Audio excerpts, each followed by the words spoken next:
going to try to get you out of here as quickly as possible, but I am excited to share about Safe to Help Nebraska. And I say excited, it's weird.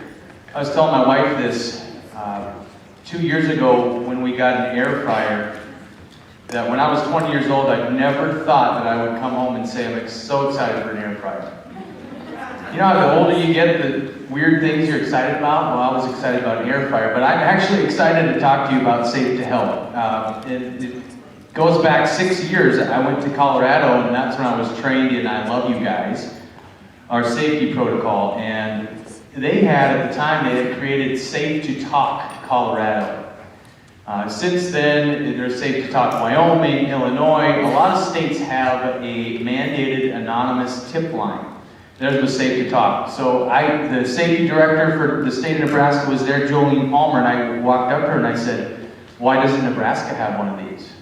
And she said, well, we're waiting for legislation to pass, but would you be a guinea pig and try to create something for your school district? So of course I talked to Lance, talked to Becky, and that's where we came up with Let's Talk. That was an anonymous reporting system for our students, for our community, for our staff members. That's how it started. To report bullying, to report safety concerns. And now what it is you can complain about your principal, right? And complain about your coworkers and the curriculum, and we don't get a lot of tips from students. So last May, the Nebraska legislature passed a law, and we'll get into it, that the Nebraska Department of Education has to at least offer a tip line like this. Now, Jolene Palmer had been working on it for about 5 years, so she was all ready to go. But what this does is it makes it free for public or private schools to use this process. I'm going to say this a bunch of times, and you're going to see this slide a bunch of times, but take note of all the ways that a report can come through for Safe to Help Nebraska. We've got a website, safetohelpne.org. Students could call this number, and there is a safety app. And before you leave today, I would like you to download the safety app because it's also for our staff. Okay, so that's the little story. Now into the Google slideshow. And I know that you all can read. I know you're all professionals, but there are some things that I want to highlight. And so if it feels like I'm reading, it's just so you pay more attention because there is a game at the end. We're going to play Kahoot, and there are some prizes. I don't know what they are yet, but the top 3 teams, you'll come up to me and we'll figure out some prizes. Okay, so you need to pay a little attention. We're going to get through this pretty quick though. All right, so what is the purpose of Safe to Help? Like I said before, it is for students, staff, parents, community members to anonymously tip a concern. What is a concern? It could be bullying, high school, middle school. It could be dating violence. It could be domestic violence. It could be suicide concern. So there's a whole bunch of different reasons that a student, staff, or community member would use this. It's anonymous, and we hope that our students, because we are going to present this to students, we hope that they'll use it in a positive way and not a way just to get attention. Okay? We realize, though, I was in Omaha. I was a teacher, and I actually worked at what we called Homework Hotline. And it was amazing how many calls came in. Probably 50% of the calls had nothing to do with homework. Kids just wanted to talk, or they wanted to tell a joke, or they wanted to tell their friends that they called and they did whatever. So I would hope that our South Sioux students are better than that, but we will see. All right, is Safe to Help available statewide? Like I said, LB 322 was the law that passed this. It expands it statewide. There's about 50 school districts throughout the state that have already adopted this. So we're kind of on the cutting edge because there's 225 school districts in our state. So we like to think that safety is our #1 priority, and being on board with this, I think, is a very positive thing for our community. All right, who responds? See, this is the real positive thing, and the reason why I love this. And the middle school and high school counselors, I think you should love this too. They have coordinated with Boys Town, and they have Safe to Help counselors that are available 24/7, 365. So if there is a tip that comes in, let's say it's a suicide concern at 3 o'clock in the morning, they will answer that call, they will talk with the person or persons, and then they will immediately direct the attention. Let's say it's an immediate concern. They're going to contact 911 in South Sioux City. And so they can get to it right away. Now, before we had Let's Talk, we would garner information, but Lance can't stay up all night, even though he might. I don't know what your sleep schedule is, Lance, but and those Let's Talks go to Todd, but they're not always available 24/7, and you know that as humans, we're going to sleep. 24/7, 365, Safe to Help is there. They're crisis counselors, they're trained in doing this, they've done it for years. So how can someone make a report? I'll just say it again. safetohelp.any.org, download the app, it's available on Android or Apple, and then there is the number. Okay, is the report line limited to students? And this is a big thing. No, it's not. We are going to communicate with our community. We're going to send letters home. We're going to probably do a Connect Ed call telling our community about Safe to Help. Because we want to make sure we're catching everything we possibly can. Students are probably our primary focus. And they normally are.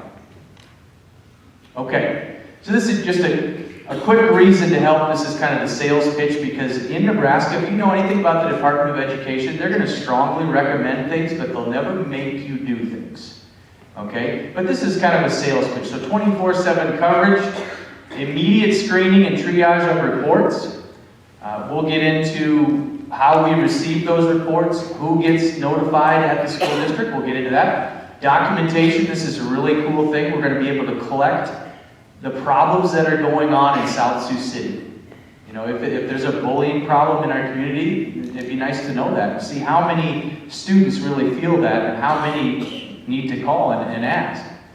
Follow-up is possible even with anonymous reporting. Now, you are totally anonymous when you do this, but they're going to be detectives, right? So if they're making a phone call, they'll probably target where the area is coming from. If there is something on the app, and I'll show you how that kind of works, they're going to want more information, and they'll really pinpoint what's going on and what community it's going on in.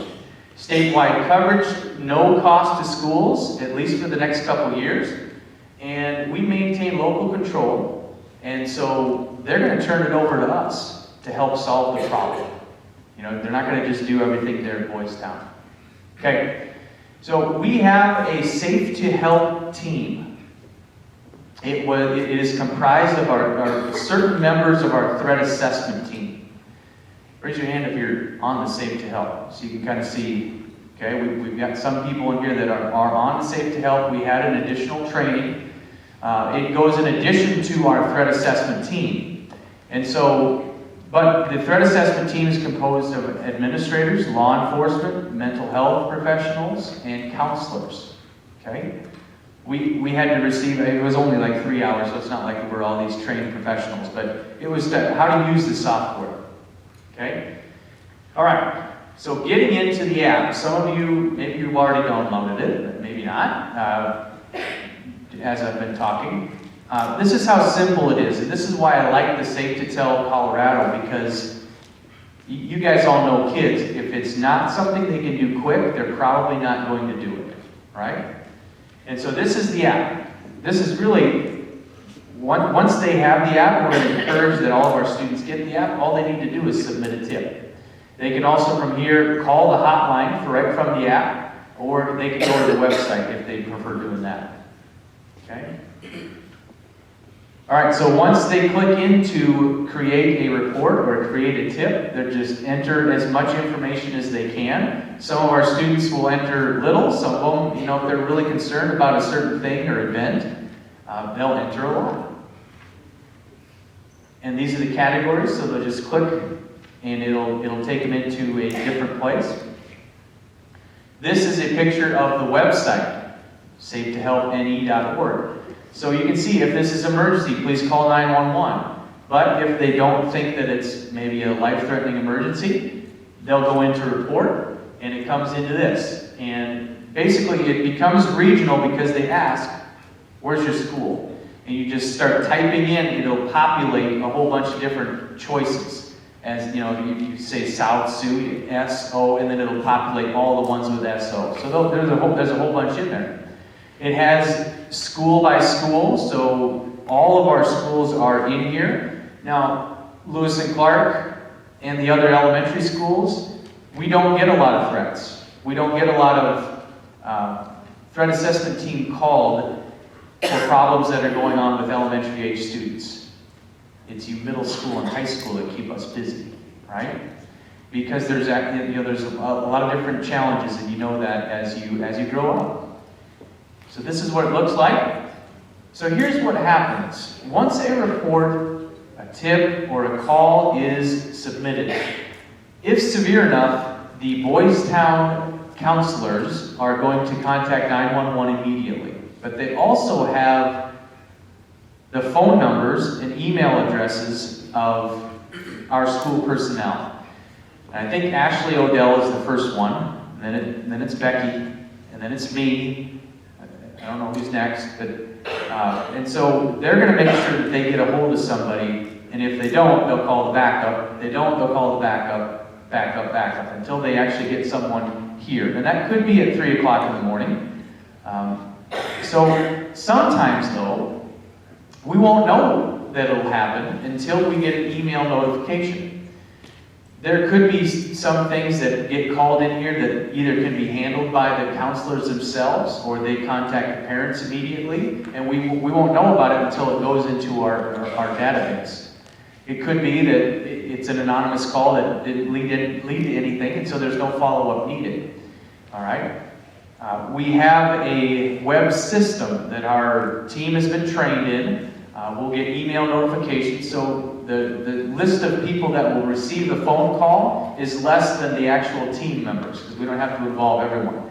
But once that tip is submitted, it'll go into our database, and then we'll get push-out notifications that there's a new tip. Okay? And this is what that looks like. So this is our Safe to Help 360 page, and every time a tip comes in, now I was just on this morning, we don't have any active tips, okay? But it is live. So if a student went on, I don't think it's even on our website yet, but if they found out about this through another district and they were curious, is South Sioux City involved in this? They could go on here and submit a tip, and we would have got an email notification. We still have 0. We're going to roll this out to students next Thursday, and next Thursday, I don't know about you, Lance, but I expect some tips to come in from our students, just testing to see what will happen if they do it. We're going to create a video, and we're going to show that to our students next Thursday. Okay? So once we get a report, if it goes into the counselors, and the counselors are able to speak to an individual or screen the tip first, they're going to start telling us what's going on or what action has been taken. So we'll know live, play-by-play, what's going on with the submitted tip. After the report comes in, some events, like I said, won't require our assistance. Some events will require the threat assessment team. We know that. And so we'll have to assemble just like we do now. I would say some of the events may not go to a threat level where the threat assessment team needs to come. It could be just a call. Hey Dave, were you aware of this situation that's going on that came through Safe to Help Nebraska? And Dave's going to figure it out with the assistant principals, and the threat assessment team's never called. It could be threat assessment, oh, that's not a threat. That's a crisis team. You know, someone's in crisis and they need the team to go and help them. Okay, so I just want you to be sure that you know that the threat assessment team in our district, we've been trained, there's a whole bunch of levels. We don't always meet every time there's a problem or safety concern. It's only if there's a threat. All right, so this is what I talked about in the district reports. This is really kind of neat. They go month by month, how many times tips were received, if there were arrests, how much money is involved, and a lot of our tips that come in aren't going to involve any money, but we'll at least get to gather the information. Individual school reports, so each school will have access to what's going on in their school, and from that you can see what kind of tips are coming in. And then we can really probably change our professional development, the mental health aspect of things. What do we need to focus on in some of our morning meetings and training for staff? Because if we see a whole bunch of eating disorder as an example, well, we may need to focus on that. Okay? So next steps in our communication, of course, today is we're rolling it out to all the staff. We're doing that today. For those staff that are not here, we are videotaping it, and we're going to make sure that we get that in the hands of all of our staff members. Elementary, tomorrow we're meeting on Zoom. Each school is going to do like a normal staff meeting, and I'm going to Zoom with them.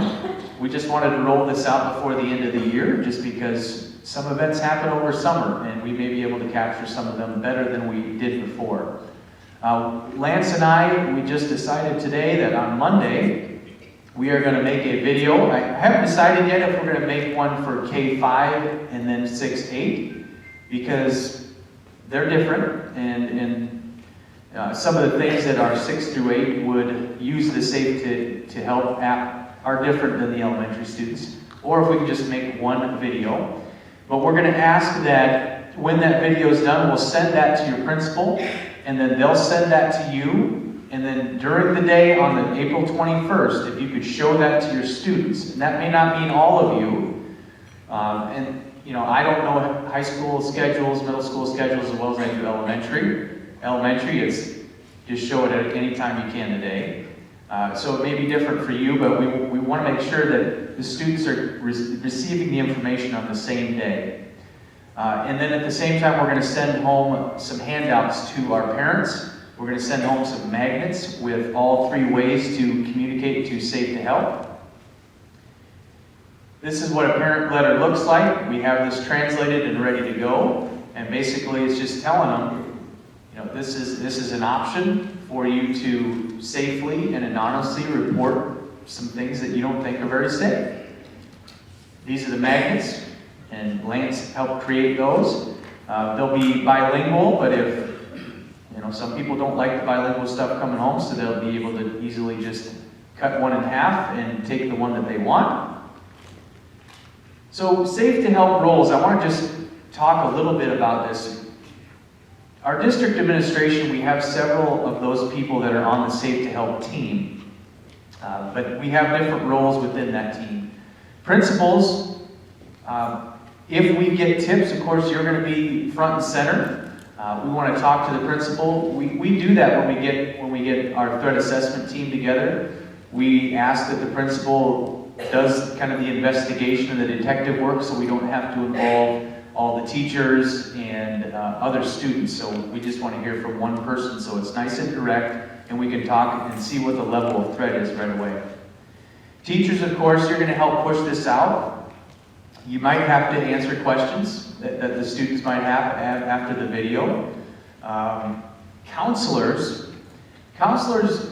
especially in the elementary, I can speak to that. Middle school and high school, I'm sure you did the same. They really were integral in getting our I Love You Guys protocol out to students. They included it in their daily lessons. And so we're not asking counselors to put it into your curriculum, but you might be the ones that are talking to the students that are going to make a report anyway. And so we want you to really be aware of it. There is information in this PowerPoint even on how this program became. There are some brochures that you can have, and all the links are in this PowerPoint. And I'll send that. Actually, I already sent it to principals, and then they can get it to you. Students, of course, being responsible, respectful of the process. And of course, our parents, we want them to be like they always are, and if they see a concern, report it. All right. So this is a big thing for us, but we are not replacing Let's Talk. Our campaign of see something, say something, We're going to still have banners and things because we want every possible way for our students to feel comfortable sharing information about safety concerns for their friends. So Let's Talk is not going to stop. It'll still be up there. We do want Safe to Help to be the first option and the one that the students go to first, but we're not going to get rid of Let's Talk because, what if there's a student that just missed the whole Safe to Help thing and they don't know how to report something? Well, they did before on Let's Talk, so we don't want to get rid of that. And see something, say something is such a simple message. So these are not going away. All right, and once again, how many ways can you get to Safe to Help? Hasn't been very interactive yet, but how many ways? Yeah, someone answer just please. I know you're tired, it's Monday, but yes, 3 different ways: phone call, app, and the website. All right.